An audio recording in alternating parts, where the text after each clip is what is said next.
and a young group called the Loonies, I got 5 on it, had mentioned my name in a record. And they mentioned this one line and said, Have you ever wondered what makes a true OG feel more disgusted than betrayal itself? Not a diss track, not curses on the radio. For $2 Short, the thing that bothers him the most is exploitation. Too Short's life is a series of collisions with hundreds of people in the entertainment industry. But very few grudges are as silent, long-lasting, and bitter as this one. Some people used power to choke his career. Some abandoned him for money. And ironically, they were once the very people $2 Short trusted the most. And now they are the ones who taught him a brutal lesson about friendship. Who are they? Which name does $2 Short hate more than anyone else? Let's start with the first name. The nightmare called MC Hammer. In the late 1980s, Oakland had only one race who truly represented this city. Too Short and MC Hammer stood on the same starting line, same Oakland, same era, both called the faces of the Bay Area. But the story started to tilt the moment the media stepped in. MC Hammer rose fast, radio, television, newspapers. Hammer was everywhere. And what made $2 Short start to feel uneasy was not that Hammer was famous, but that Hammer appeared in the media as if Oakland belonged to him alone. In countless interviews, the name Too Short was barely mentioned. To Too Short, that was a direct hit to his OG status. He did not need praise, but he would not accept being erased from the story of the very city that raised him. That feeling is painfully familiar to those who came before. When you are still there, still working, but history starts getting rewritten without your name. Things escalated when $2 Short released the song No Trespassing. With the lines, I don't rap, so people can dance. I don't clown on stage. I don't need a dance crew. I hold the mic, that's enough. The song never mentioned Hammer. But placed in that moment, there was only one person in Oakland who fit that description. Exactly, MC Hammer. Hammer believed Too Short was taking shots, throwing subs, drawing a line, and claiming territory. A way of saying this is my land, don't cross it. From that moment, tension exploded. Not just between two artists, but between two fan communities. Some said $2 Short was jealous. Others said Hammer forgot his roots, forgot the ones who came before. Oakland is small. Rumors spread fast. Every retelling poured more fuel on the fire. But the most dangerous part was that it did not stay on wax. Many insiders have said that Too Short and Hammer ran into each other in real life repeatedly. Sometimes passing by without a glance, sometimes crossing paths in the same neighborhood, the same events with tension so thick everyone nearby could feel it. Week after week, the silence between them weighed heavier than any diss track. Both were exhausted. Exhausted from being dragged into a confrontation with no end. And then a decision was made. They would meet to settle it once and for all, to see who was the real king of Oakland. That was when things became extremely dangerous, because neither of them were harmless, especially Hammer. Contrary to his pop image on TV, Hammer had real street reputation at the time, a large entourage family, and real-world connections that people did not take lightly. Too Short understood clearly that if this meeting happened, blood could very well be spilled. And at that point, rap would no longer matter. Law enforcement would step in. Both careers could end in a single night. The call from Hammer's brother became the final stop. He reached out proactively, not to threaten, but to prevent the worst outcome. The message was clear. Do not let music turn into a homicide. Do not trade Oakland's pride for prison or a graveyard. Too Short agreed to stop, not because the hate disappeared, but because he understood how dangerous the price of crossing that line would be. Lil Jon. When money and power enter the game, few people remember how close Too Short and Lil Jon were in the early 2000s. This was not a surface-level collaboration. Too Short said it plainly without dodging that Lil Jon was his guy. Lil Jon's first steps were tied directly to him. Lil Jon's first tour was alongside him. In an industry where everyone guards their words, that kind of statement says everything about how close they were. That bond began with a very real situation. Too Short said he once helped Lil Jon get out of a contract or a deal by buying him out, not out of generosity, but because $2 Short recognized a familiar trap. A young artist with fire and talent locked down by paperwork they did not fully understand. $2 Short asked only one question: how much to get free? And when the number was put on the table, he paid it in exchange for beats. Music traded for freedom. A cold deal, but a necessary one. From there, everything took off. Lil Jon began producing beats with his own signature sound. The peak of that collaboration was Blow the Whistle, a major hit, a moment that made everyone think this was a perfect partnership. At the time, they made music for the vibe, for the chemistry in the studio, for an energy that did not need explanation. But $2 Short has said things rarely stop there. When success arrives, the conversation starts to shift. From vibe to production rights, from production rights to credit, from credit to percentages, and finally to the most uncomfortable question: who controls what? When money takes up more space in the conversation, music starts stepping into the background. What bothered Too Short was not that Lil Jon wanted money. Anyone making music wants fair pay. What made him feel disgusted was how everything slowly got pulled into spreadsheets, lawyers and numbers where loyalty is forced to be converted. According to $2 Short, Lil Jon talked more and more about money. Money from beats, money from hits, money from rights. The pressure did not come from one big argument, but from the feeling that every conversation revolved around value, no longer around music. For $2 Short, this moment was all too familiar. He had seen it too many times in his career. When money enters the room, many people forget who stood beside them at the beginning. And that is what he hates. Not hating the person, but hating the system that turns creative relationships into endless negotiations. Too Short's response was not confrontation. He did not diss. He did not expose. He chose to step back, end the collaboration, create distance, not letting things escalate, and not letting a once close relationship end in bitterness. For him, stopping early was better than letting money ruin everything. The story with Lil Jon left Too Short with a colder belief. In this industry, whoever controls the contract controls the throat, and the longer he stayed in the game, the more he believed that some forms of disrespect do not need raised voices. Letting money speak is enough, but money only made Too Short colder.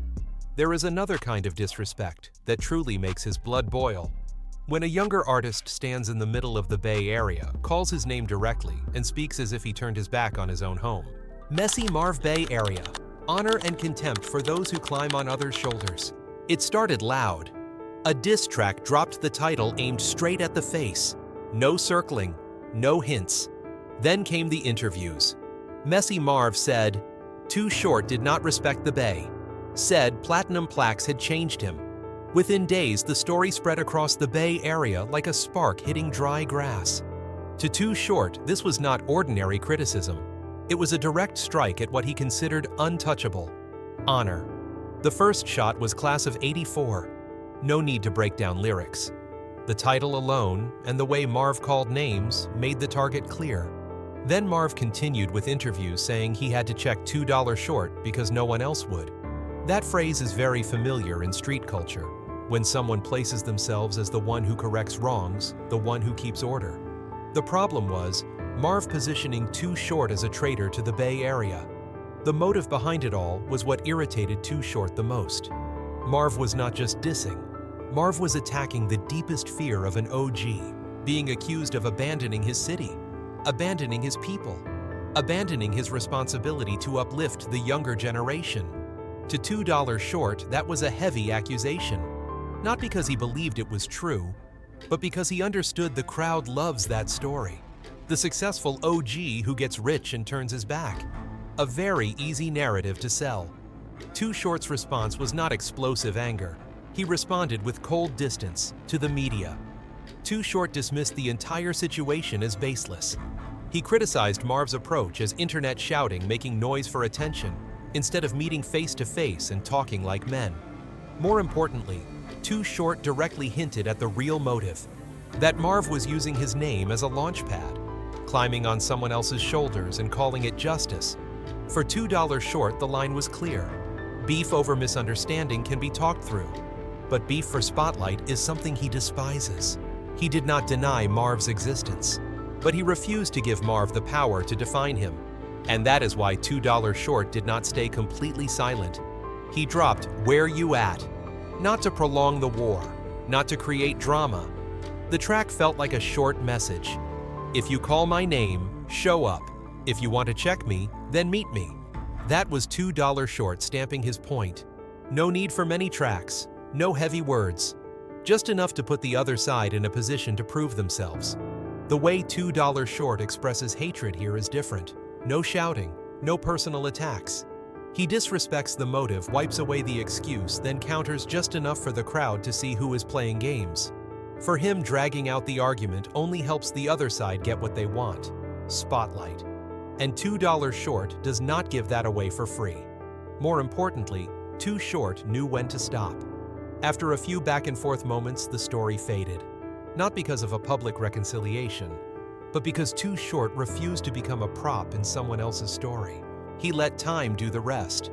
And in the Bay Area, time always makes it clear who is who. To Too Short, Messy Marv was an outsider striking the match. Someone trying to cast him as the villain to elevate himself. He hated that, hated the disrespect, hated the shoulder-stepping. And he handled it in the coldest way possible. But there is still one kind of betrayal that bothers Too Short far more. Not an outsider attacking, but someone who once stood on the same side, ate from the same pot, then turned around and bit back. And that is where the story moves into another chapter. Pooh Man, the War of Betrayal. There are grudges that do not begin with gunshots and do not need a first diss track to ignite. They start with a familiar name. Someone who was once in the house, ate at the same table, stood in the same lineup, then left, and later came back not to greet, but to curse. For an OG like $2 Short, that is the kind of thing that truly keeps you up at night. Pooh Man had direct ties to Dangerous Crew, the collective centered around Too Short and Ant Banks. Not an outsider, not someone passing through. This was an internal relationship where the line between family and business was thin. And because it was thin, when it broke, each side carried a different story. Who contributed how much? Who had what rights? Who got pushed aside? Questions like these rarely have a shared answer. The tension simmered for a while. Then Pooh Man fired the first shot. The track "Bring It To 'Em" appeared like a spear. No need to name every name, but enough for those involved to know exactly where the message was aimed. Ant Banks, and with him the shadow of Too Short and Dangerous Crew. This was no longer a personal complaint. This was a declaration of confrontation. The biggest difference in this situation was how $2 Short reacted. He did not jump in alone, not out of fear, but because to him, this had crossed the personal line. When someone who once belonged to the crew comes back to attack, it is no longer an issue between two rappers. It becomes a matter of collective honor. And for $2 Short, the crew's honor is not something to bargain with. Dangerous Crew responded with "fucking wit Banks." This was not a single act of retaliation. It felt more like a verdict. Ant Banks took the front line. Too Short stood behind him. The verses lined up like testimonies. The story was told from multiple angles, but reached the same conclusion. If you leave, leave clean. Coming back to bite crosses the line. Crosses. The deepest cut was not in the lyrics. It was in the feeling of betrayal. To $2 Short, money can be argued over. Interests can clash. But there is an unwritten rule within a crew. If it was once home, then when you leave, do not come back and burn it down. Pooh Man broke that rule. And that is why this beef could not be ignored with silence. What stands out is that Too Short did not turn this into a solo display of ego. He let the crew speak. Let the collective speak for the individual. Music became a kind of street court. Each verse was an indictment. No judge needed, no official statement required. The community only had to listen and understand who stood where. That approach shows clearly the kind of hatred Too Short held in this case. Not impulsive hatred, but organized hatred. He did not need to shout to prove he was right. He needed to make sure the crew was not disrespected. And once he decided to strike back, he did so with the entire system, giving the other side no chance to turn him into the central story. In the end, the Pooh Man situation did not produce a clean reconciliation. But to Too Short, that was not the point. What mattered was that the line had been redrawn. Those inside the house would be protected. Those who left and came back to attack would face the entire house, not just one man. And from this internal conflict, Too Short believed even more strongly in one thing. In the Bay Area, some conflicts do not need media hype. They do not need noise on the radio. They are resolved in a very old-school way, by standing on the right side, keeping the rules, and not allowing anyone to rewrite history for their own benefit. But in the Bay, not every battle starts in the studio. Some conflicts grow from bad handshakes, apologies that are never spoken, and sometimes one punch is enough to make an entire community re-examine its rules of the game. Yuckmouth Street, pride, and the story of violence. A big show, a packed crowd, backstage as tight as a pressure cooker heating up by the minute. In the middle of handshakes and probing looks, one person stood in the most dangerous spot. Chris Hicks, manager. The man caught between money and honor. And in the Bay Area, when money touches honor, one spark is enough to ignite everything. The spark came from a misunderstanding. Not a rap line, not a song, but words exchanged around Chris Hicks, who represented who spoke for who crossed the line. The tension between Too Short and Lunas left the studio and stepped straight into real life. In Oakland, these kinds of situations do not need exaggeration. Word travels fast, and people quickly understand who is being put in a tight spot. The incident did not need dramatizing. Chris Hicks was assaulted. According to Davey D's accounts, and what Too Short later recalled, it was a beatdown carried out by people associated with Too Short. Not to make noise, not to set an example in the media, but to send a very old-school street message. Some lines cannot be crossed, and some matters must be handled on the spot. Yuckmouth stood in the middle, not an outsider, not the one who lit the fire. Later on, Yuckmouth himself explained the beef, in a way very different from what the public often assumes. Not musical hatred, not competition on the mic, but honor, attitude, who apologizes, and how. For Yuckmouth, it was the moment he realized that sometimes an apology said at the wrong time can be more dangerous than a punch. Too Short's reaction to this situation is worth noting. He did not turn it into a media spectacle. He did not use the drama to boost his name. When he spoke about it later, he told the story plainly. What happened, happened. Anyone who understands street rules will understand why it reached that point. No blame shifting, no embellishment, and no public display of regret. Here, Too Short's hatred was not hatred of Lunas or Yuckmouth as individuals. It was a very specific kind of hatred. Hatred toward someone putting his people in a vulnerable position. Hatred toward the rules being misunderstood. In $2 Short's world, if there is a problem, say it directly. Do not let managers get caught in the middle and take the hit. Street pride sometimes does not allow silence. What matters is that $2 Short did not drag the situation out. There was no chain of diss records, no cycle of violence. After the punch, the story cooled down. Not because everything was resolved cleanly, but because the message had been sent clearly enough. For $2 Short, keeping a conflict from spinning out of control is also a form of responsibility. One hit to stop it is better than letting it simmer and explode bigger. For Yuckmouth, this was a very real-life lesson. This beef was not about winning or losing. It was about understanding the rules. Who stands with who needs to apologize, and how. There was no flashy soundtrack, no inspirational ending.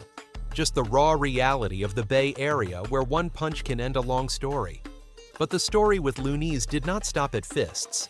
It also included a rap line, a very OG-style warning, aimed straight at the new generation that thought one hit was enough to take the throne. And that was when Too Short chose to speak through music once again. Lunas. The warning from an OG. When Lunas emerged, Too Short was already past 30. In the Bay Area, that age is not just a number, it is a boundary. You are no longer asking for opportunities. You are someone who has lived long enough to understand why others fail. Too Short was no longer chasing the spotlight. The spotlight chased him. And from that position, he was used to one very specific thing: watching younger artists rise fast and fall just as fast. Lunas stepped directly into that script. A young duo. One explosive hit. The entire country humming along. Radio spinning non-stop. their name spreading faster than the preparation behind it. To many, it looked like a fairy tale. But to Too Short, the feeling was familiar. So familiar that he did not need to guess what came next. Too Short did not look at loonies with admiration. He looked at them through the eyes of an OG weighing whether the order was being misunderstood. In the Bay Area, order is not crowned by the press. It is built by time, by surviving after the first hit fades. And that is exactly why Too Short switched into teaching mode. But not the shoulder pad advice kind, not backstage conversations. He chose the method he knew best: rap. In the song, That's Why Too Short aimed straight at loonies. No need to name names directly, no finger pointing. But the message was impossible to misread. When you were still in elementary school, I already had a contract. One hit is not a career. Make a bad album and you fall fast. This was not a threat. Too Short did not need to threaten anyone. It was a cold summary of rap history. A history he had lived long enough to know that the spotlight is not ownership. It is something borrowed. For Too Short, this was not jealousy. He did not hate loonies for being famous. He hated the attitude that can follow fame. The feeling that one summer is enough to rewrite the order. In his eyes, that was a sign of standards being diluted. And when standards are diluted, OGs speak up. Not to stomp anyone out, but to remind that the rules have never changed. Loonies did not stay silent. And when the younger generation does not stay silent, things begin to leave the studio. Words spill into real life. Tension builds across the Bay Area. And then the incident involving Chris Hicks being assaulted happened, turning the conflict into more than just a few names on record covers. The whole Bay knew. Once violence touched the story, the rap battle lost control immediately. This is a crucial moment to understand why Too Short did not keep going. Many other OGs in that position would have poured more fuel on the fire. More diss records, higher tension. But $2 Short did not.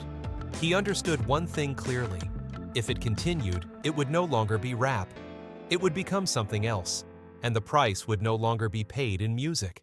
After the incident, a reconciliation took place on the radio, documented by Davey D, with Too Short and Lunas appearing together on KMEL. This detail matters.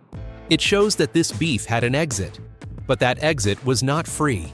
It required both sides to save face.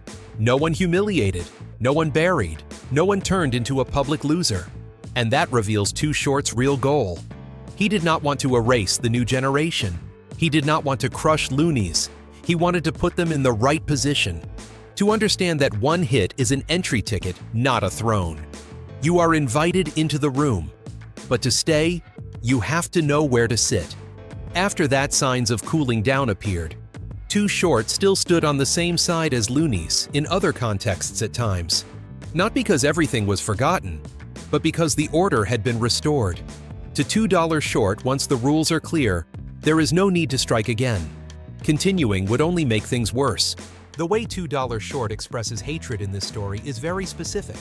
Not personal hatred, not petty bitterness, but principled hatred. Hatred toward standards being misunderstood. Hatred toward the belief that temporary success is enough to rewrite history. He used rap as a rulebook. A reminder that OG status does not fall from the sky. And it is not easily snatched from someone who held it through an entire career. To Too Short, Lunas were not enemies. They were a test, not of how well they could rap, but of how well they understood the game. This beef did not end with a winner and a loser. It ended with the order intact. The OG remained the OG. The new generation kept its place, as long as they understood the limits. And when you piece this story together with everything that came before it, one thing becomes very clear. Too Short's hatred is consistent. He hates disrespect. He hates shoulder stepping. He hates those who think the spotlight is ownership, instead of something that must be held through time discipline and the ability to survive after the lights go out. Conclusion. If you look back at all the feuds surrounding Too Short, one thing becomes very clear. None of them started out of casual hatred. No conflict erupted just because of a few rap lines. Every time Too Short got angry, there was one thing in common. Honor was touched, standards were violated, position was disrespected. With MC Hammer, it was the feeling of being erased in his own hometown. Same Oakland, same era, both seen as representatives. But the media told only one story. And in that story, Too Short disappeared. The hatred here was not jealousy. It was the quiet sting of someone who came before watching history get rewritten without his name. The tension escalated to the point where rap nearly spilled into real life, nearly turned into real violence. And $2 Short stopped not because he was weak, but because he understood that if he did not, the cost would go beyond music. With Lil Jon, the emotion was not anger, but disgust. $2 Short once saved Lil Jon from a lifetime contract trading money for beats building hits together. But then things slowly slid from vibe to money, from money to rights, from rights to control. Loyalty was put on a scale. Music was bound by paperwork. Too Short did not hate Lil Jon as a person. He hated the system that forces every creative relationship to be priced. And he stepped away not to win or lose, but to avoid turning himself into part of that game. With Messy Marv, the hatred carried contempt. Marv openly did interviews saying Too Short did not respect the Bay, that platinum plaques had changed him. This was the kind of attack that struck at the deepest fear of an OG, being cast as someone who betrayed his home. Too Short saw the motive clearly, climbing on someone else's shoulders, using his name as a launch pad. And Too Short's response was not shouting. He dismissed the motive, brushed off the excuse, responded just enough for the crowd to see who was playing games, then stopped before the other side got what they wanted most, the spotlight. With Pooh Man, it was a different kind of hatred, more painful, heavier, internal betrayal.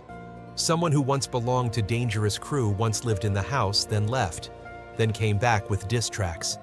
This was no longer a personal dispute. It was a matter of collective honor. To Too Short. If it was once home, then when you leave clean. Coming back to bite crosses the line. And because of that, the response was not a single diss. The whole crew spoke up. Music became a courtroom, every verse an indictment. No one was allowed to rewrite history for personal gain.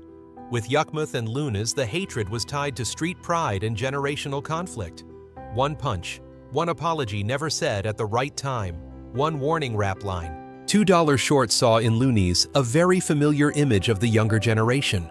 One big hit, overwhelming spotlight, and the illusion that the throne could change hands after one summer. He used rap as a rulebook, a reminder that OG status does not fall from the sky, and it is not easily pulled away from someone who held it through an entire career. When all these stories are put together, the picture is remarkably consistent. Too Short does not hate noise. He does not like meaningless drama. He hates with principles. Touch his honor, he reacts. Use his name as a ladder, he reacts. Dilute Bay Area standards, he reacts. But the most important thing is that he always stops at the right time. Before careers self-destruct. Before rap turns into homicide. Before the price exceeds music itself. That is the paradox of holding the throne. To keep your position, you must always be ready to confront. But if you confront too far, you are the one who loses everything. $2 Short understands that boundary clearly. He walks close to the edge, close enough for others to know not to test it, but never steps over it to trap himself in a dead end. And this is where the story opens into questions that are not easy to answer. In rap, what makes an OG get dirtier hands? A diss track or a contract? A rap line calling names, or a lifetime signature binding young talent? Which destroys more? Which leaves deeper, longer scars?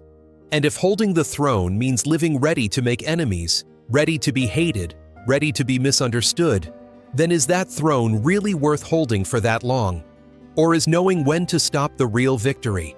Too Short does not give you the answer. He only leaves the traces, the feuds, the moments he stopped at the edge of the cliff, and the rest he leaves for the listener to decide whether the spotlight is worth trading an entire lifetime of peace. Today's content may reference public figures, businesses, or social events. However, all mentions are intended for exploratory purposes only and are not meant as accusations or judgments. That's the reality of the game. Fame always comes with a price. If you vibe with the content and want the real uncut stories, go ahead and smash that like button and subscribe to the Black Vault.